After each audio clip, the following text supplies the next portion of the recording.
as you're achieving different levels of success, right? Whether it's financial success, whether that's personal success, professional success, how are you able to stay grounded and centered? And like, what are some ways that you would recommend, right? Like in this room, everybody is, my opinion, is successful, right? We here, we talk about these topics, we all study what we studied, right? As you've achieved those levels, how have you found like self and centeredness in that? I would say relationships. That keeps me grounded. When I'm really not only worried about myself, but just also investing in other people, really making sure like my friends are good and vice versa. I think especially because of COVID, a lot of my friends, we've gotten closer because we're like, we had to make sure, guys were good because usually any conversation just like, you good and then yeah, then it's whatever. But really just I would say taking the extra step in those relationships. It comes back to that realization, which I was mentioning earlier, is that even though I'm here in this program and things are a challenge and it's still a struggle, it's a completely different type of struggle than what it used to be. Yeah. And I try to ground myself realistically as hard as possible in that because, again, like I said, although it's a struggle, I know just within the next few years, I'll finally like kind of crack that seal and things will get a lot better. I think biggest thing for me is just, and this was mentioned, but just try my best to one, stay present as much as possible.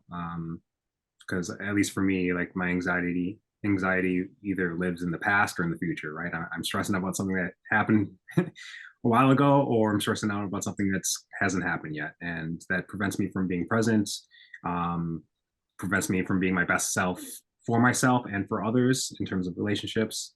And then I think the other part is like thinking, and this goes back to my comment on like self-defined versus externally defined. I'm trying my best to get through these milestones for this doc program, and there's these different levels of programmatic success.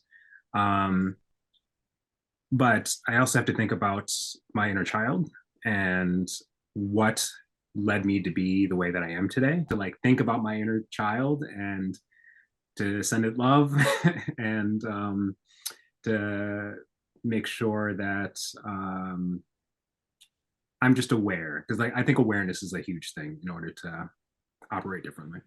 This idea of like pouring into my own cup, because I feel like with myself, I tend to get involved in like so many different things because I want to just like extend myself out to others and provide in all these other different types of ways, whether it's like academically, professionally, or like having a friend lean on me for support, like whatever it may be. But then the end of the day comes and I realize I'm drained because I've just been running around all over the place.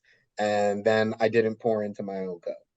So I think that's kind of another thing, at least with me, that I'm still working on now to this day is realizing like, hey, I got to set my own boundaries and kind of take care of myself and make sure that I'm achieving my own goals. So that way I can continue progressing through this program and eventually close this chapter. As Black men, and feel free to correct me if I'm like generalizing too much, but I think we're taught to grow up so much faster than we're allowed to. Right, our innocence is taken at a very young age. Like, and there's like stats to kind of back this up around like on average, the average Black child is perceived as 4 or 5 years older than the counterpart, right? The average Black male is perceived that much older. And I think a lot about how we're just taught to grow up at a young age, right? Our society does that, our peers do that, right? Relationships do that. And we neglect that inner child the older we get. You know what I'm saying? So I think definitely kind of thinking about what made me happy as a kid, like what brought me like genuine joy. So I think feeding that inner child is super helpful in grounding oneself, right? For me, some other practices is finding time to just be by myself, right? Finding time to just be at peace where there's no need for me to do anything. No one's asking me for nothing. No one needs nothing from me, where I get to just sit and like just chill in my room and just have the music playing. Or had a TV on in the background, but nothing's really on. It's just on for the background noise. I think those times where we can kind of sit with ourselves is super super important.